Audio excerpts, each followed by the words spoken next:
আঁকাবাঁকা পাহাড়ি পথ, কমলালেবুর বাগান, খরস্রোতা নদী, ঝর্ণা আর ঝর্ণার উপর দিয়ে ঝোলাঝুলি খেলা, সবকিছু মিলিয়ে পেলিংয়ের উত্তরটা বড্ড সুন্দর।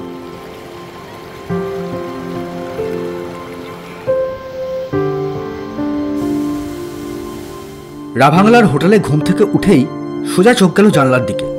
ম্যানেজার সাহেব গতরাতে বলেছিলেন এখান থেকে একদম পরিষ্কার কাঞ্চনজঙ্ঘার ভিউ পাওয়া যায়।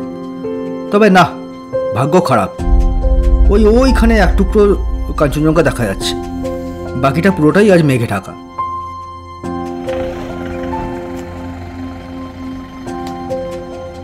ভারী ব্রেকফাস্ট করে বেরিয়ে পড়লাম পেলিংয়ের উদ্দেশ্যে। আবার কখন খেতে পাবো কোনো ঠিক নেই। বিদায় ক্লাউড রিট্রিট, আবার দেখা হবে কখনো।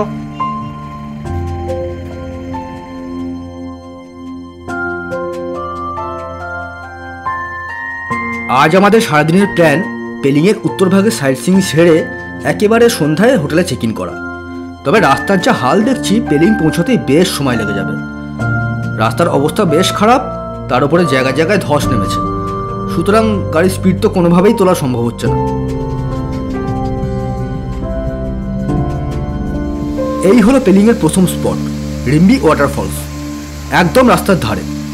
এখানে এখন আর দাঁড়ালাম না, কারণ রাভাংলা থেকে এ পর্যন্ত পৌঁছতে প্রায় 3 ঘন্টা সময় লেগে গেল। ওদিকে বাকি জায়গাগুলোতেও যেতে হবে। ফেরার সময় যদি দিনের আলো থাকে তাহলে না হয় দাঁড়ানো যাবে। দ্বিতীয় স্পটটা বেশ কাছে। আমরা এখন প্রবেশ করছি রিম্বি অরেঞ্জ গার্ডেনে।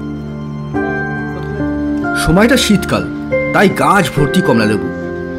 তবে অন্য সময় এলে এখানে কমলালেবু দেখা যাবে না। মানে গ্রীষ্মের ছুটি বা পুজোর ছুটিতে যদি আপনি আসেন তাহলে শুধু বাগানটাই দেখতে পাবেন। তবে কমলা বাগান ছাড়াও এখানে রয়েছে আরও একটি আকর্ষণ। ওই নিচ দিয়ে বয়ে যাচ্ছে খরস্রোতা রিম্বি নদী। বেশিরভাগ মানুষের ভিড় কিন্তু ওইখানটাতেই। মানে এটিই হলো এখানকার প্রধান আকর্ষণ।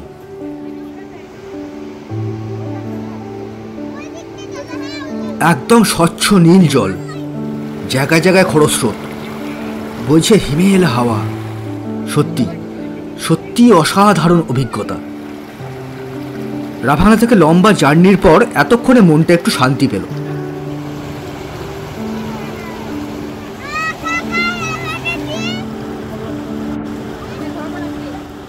বাচ্চারাও জল টল দেখে বেশ আনন্দ পেয়েছে।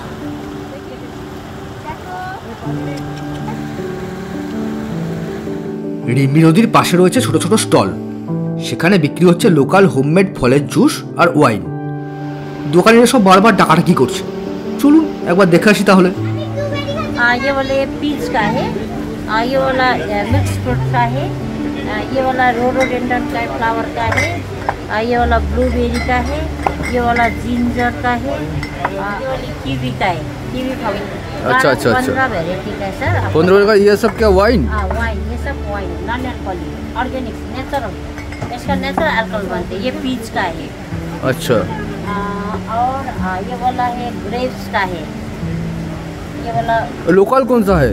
ये सब लोकल है सर। और ग्रेप्स इधर होता है? इधर भी है सर, ये सब लोकल है सर। ये रोडोडेंड्रन का, ये वाला उसका चेरी का टेस्ट लीजिए सर। चेरी का ये गावा का है, ये स्टम है।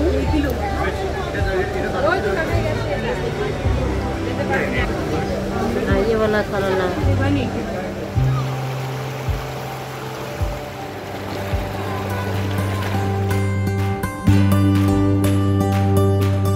রিম্বি অরেঞ্জ গার্ডেনে বেশ সুন্দর একটা অভিজ্ঞতা সঞ্চয় করে এগিয়ে চললাম সামনের দিকে। এখানে রাস্তা বেশ ভালো, দুপাশের দৃশ্য বেশ উপভোগ্য।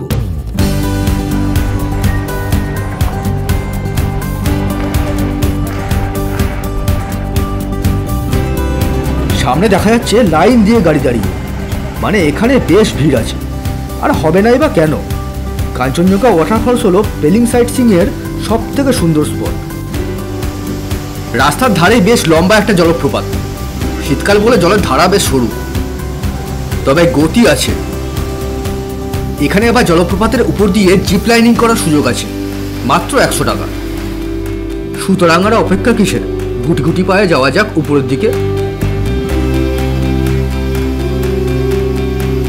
প্রথমে মেয়ের পালা, বেশ মজা।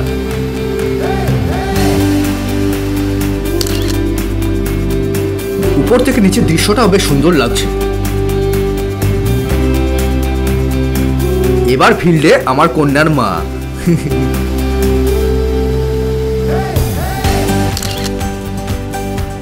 তবে বেশ কিছুক্ষণ এনজয় করার পর শুনলাম এটা আসল কাঞ্চনজঙ্ঘা ফলসই নয়, মানে নকল আর কি, আসলটি আছে উপরে। চলুন যাওয়া যাক।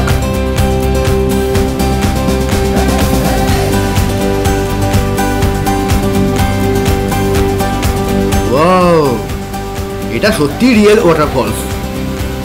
এর তুলনায় ওটি একটি নালা। দারুণ দারুণ, সত্যি অসাধারণ। জলে ছিটে এসে গা ভিজিয়ে দিচ্ছে।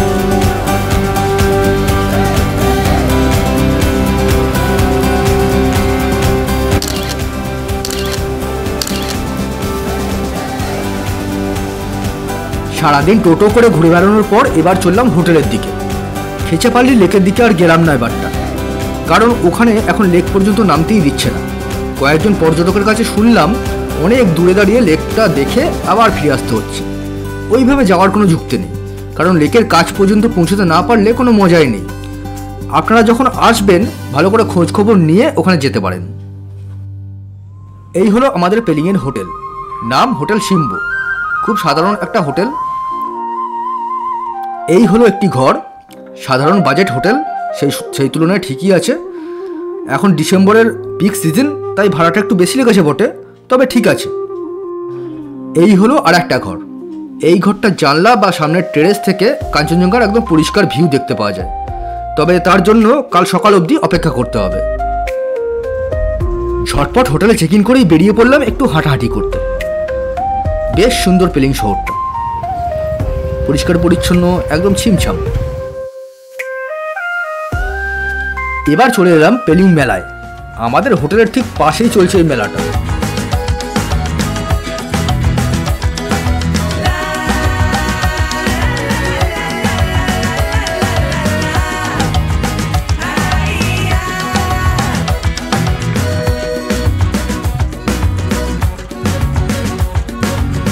ঘুরে ফিরে যা দেখলাম, এই মেলার প্রধান আকর্ষণ হচ্ছে চিকেন বারবিকিউ আর লোকাল ওয়াইন। সিকিমের ড্রিঙ্কস নিয়ে অত রাগঢাক বা লুকোচুরি নেই, 8-10টা খাবারের মতোই স্বাভাবিকভাবে এর বিক্রি বাট্টা চলে। তবে এদের চিকেন বারবিকিউয়ের টেস্ট একদম ভালো না, মানে এরা ওসব মেরিনেটের ধার ধারে না, চিকেনে তেল মাখায় আর সেঁকে দেয়।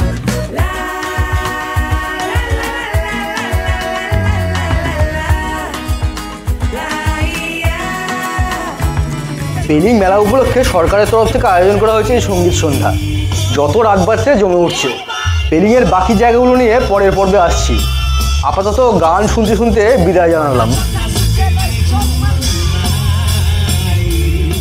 আর হ্যাঁ, যদি ভিডিও ভালো লাগে তাহলে কিন্তু লাইক আর সাবস্ক্রাইব করতে ভুলবেন না। আমাদের মতো ছোটো ক্রিয়েটাররা আপনাদের কাছ থেকে এই সাপোর্টটুকু পেলে আরও ভালো কাজ করার উৎসাহ পাই। দেখা হচ্ছে পরের পর্বে। পেলিংয়ের দ্বিতীয় দিন আমরা ঘুরবো আরও বেশ কিছু দারুণ দারুণ জায়গায়। ভালো থাকবেন।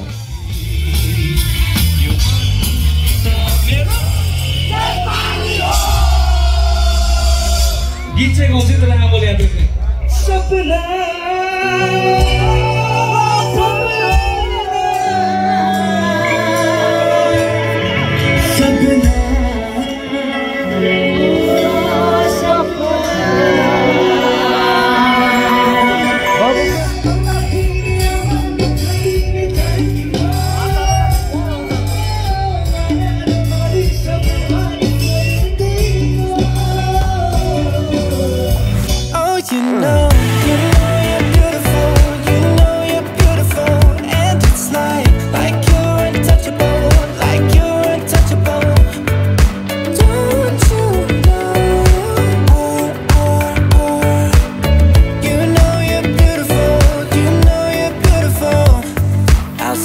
Until my lungs give out, you're beautiful.